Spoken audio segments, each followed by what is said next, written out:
We got married. Yay, he was mine.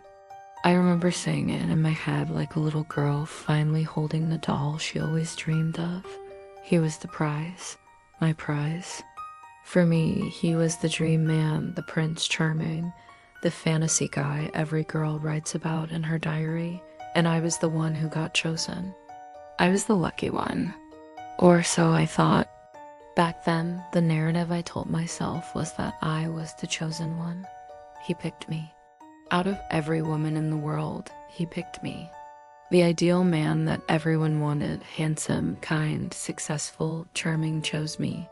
But now I know I wasn't the chosen one.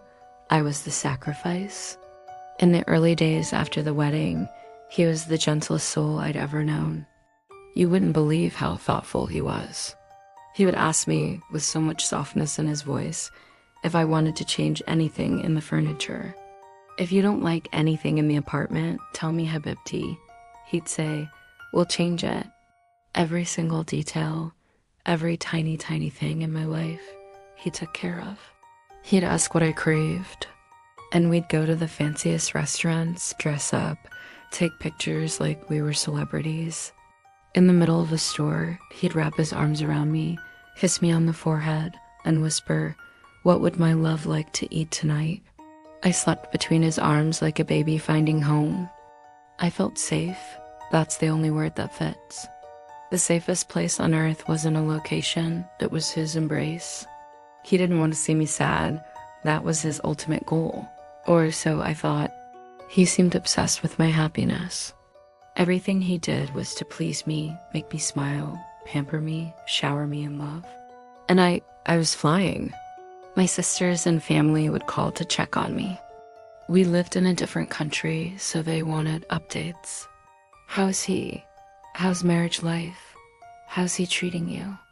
And I'd laugh so happily and say, he's Mr. Perfect, no complaints. Not even a single one. I had no idea. I didn't know. I didn't know this was the love bombing phase. I didn't know there was a cliff waiting for me. A fall so steep, so cruel, it would make me question everything I thought I knew.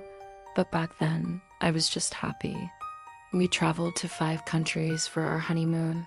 Yes, 5. We went to North America, the US, and Europe. We explored cities, held hands under the Eiffel Tower, kissed on gondolas in Venice. We laughed until we cried.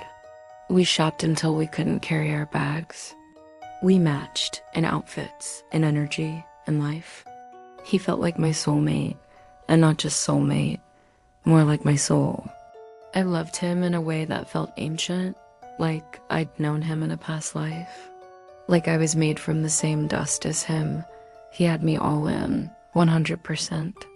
And he worked for it. He worked so hard to gain my trust. And it wasn't just big romantic gestures. No, it was accumulated, continuous small things, every day. Strategic, precise. He made me trust him so much that I'd silence any voice of doubt. I didn't know this was intentional. I didn't know this was a setup, so that when the mask eventually slips, I'd be too trauma bonded to leave. I didn't know that this same trust would later make me question my own sanity. I didn't know that this exact belief in him would be the reason I'd stay longer than I should, dismissing red flags like they were just my imagination. For the first few years, it was perfect. Not a single red flag.